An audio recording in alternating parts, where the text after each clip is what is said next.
Which team in the four major professional sports do y'all consider the most forgotten championship team of the 21st century? The 2005 Chicago White Sox? Maybe the San Francisco Giants' odd-numbered dynasty in the early 2010s? How about the 2003 Tampa Bay Buccaneers, the 06 Detroit Pistons, or the 2011 Dallas Mavericks? Well, what if I told you that, yeah, those are all really good choices, but I think I've got one that beats them all out. So allow me to educate you about the most underrated and forgotten championship team of all time, the 2007 Anaheim Ducks.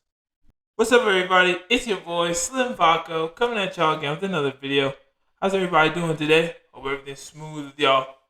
So I've gotten a couple people commenting in my videos about how they don't watch a lot of hockey. And to be honest, I don't either.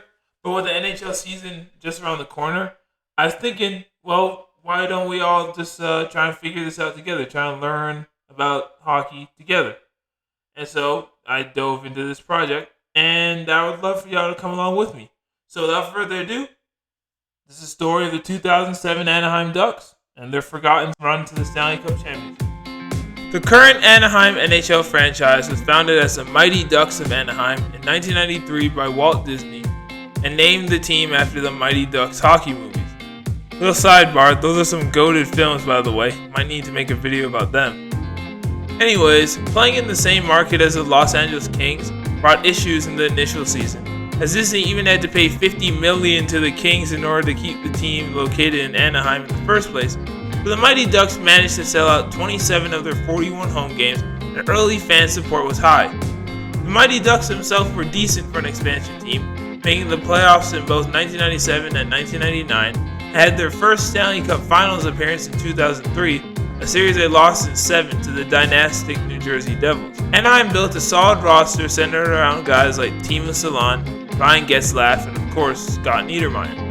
In the 05-06 season, the Ducks made the playoffs and advanced all the way to the Western Conference Finals and faced the 8-seed Edmonton Oilers.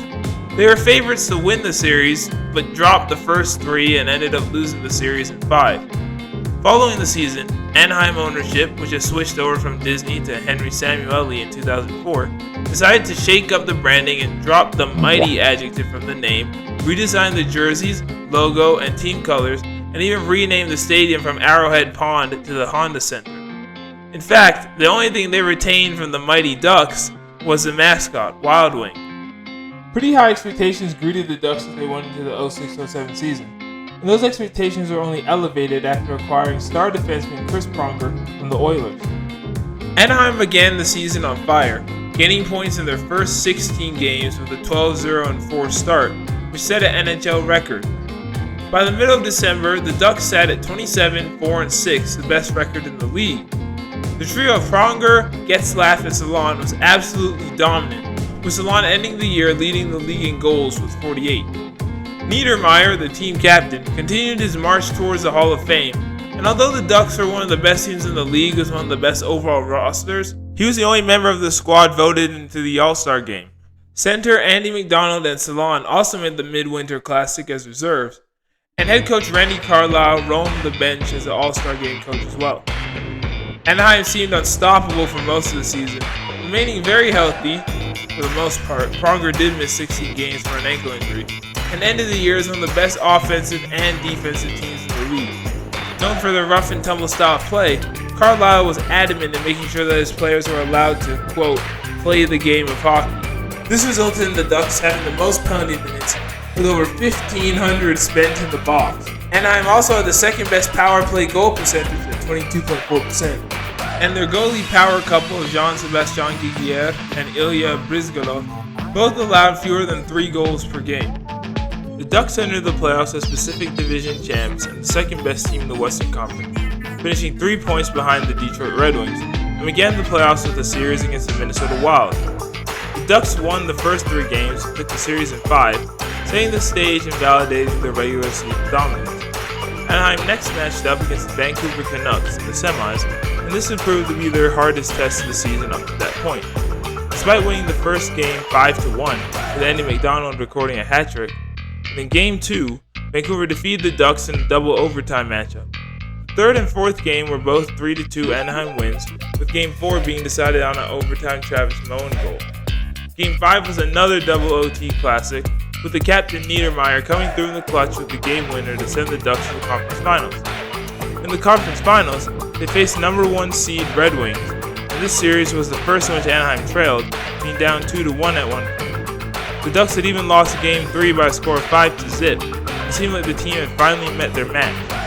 However, destiny seemed to be on Anaheim's side, and they proceeded to rattle off 3 straight wins to take the series in 6 and advance to the franchise's second Stanley Cup Finals appearance.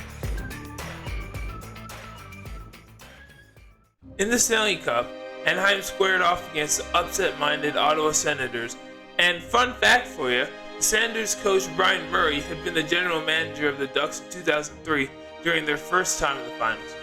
Regardless, Murray couldn't do much to help his new team, as the Ducks quickly won up 2 games over the Sens, including a 1-0 shutout win for Guerriere, in which his defense stymied Ottawa, only giving up 16 shots.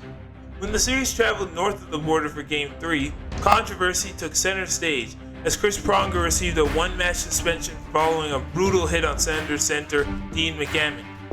The game seemed to see frustrations boil over in general for Anaheim, as the Ducks racked up an astounding 22 minutes total in the box.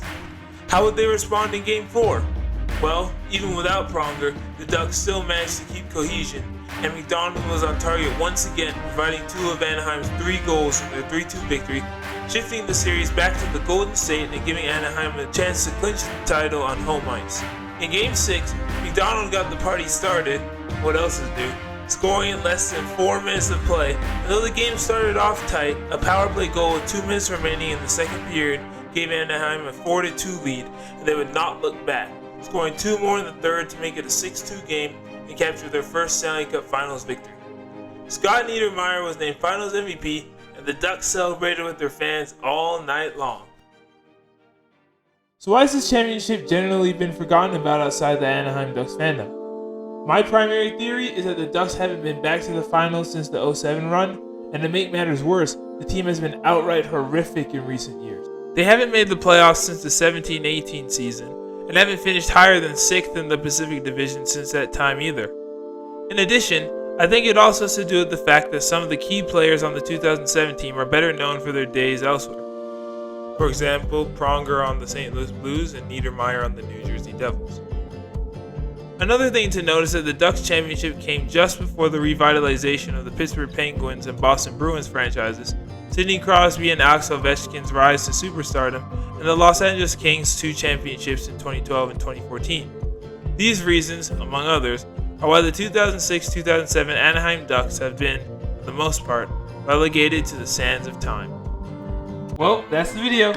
Thanks everybody for tuning in, and I hope you guys enjoyed it.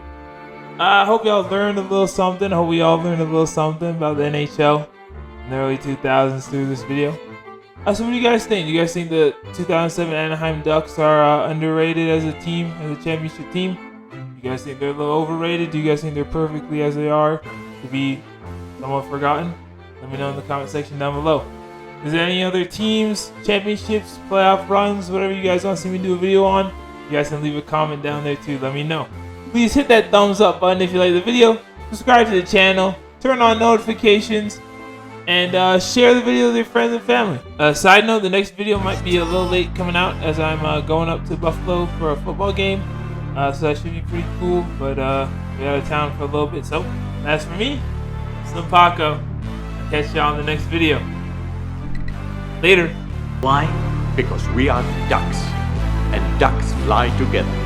That's right, Jan.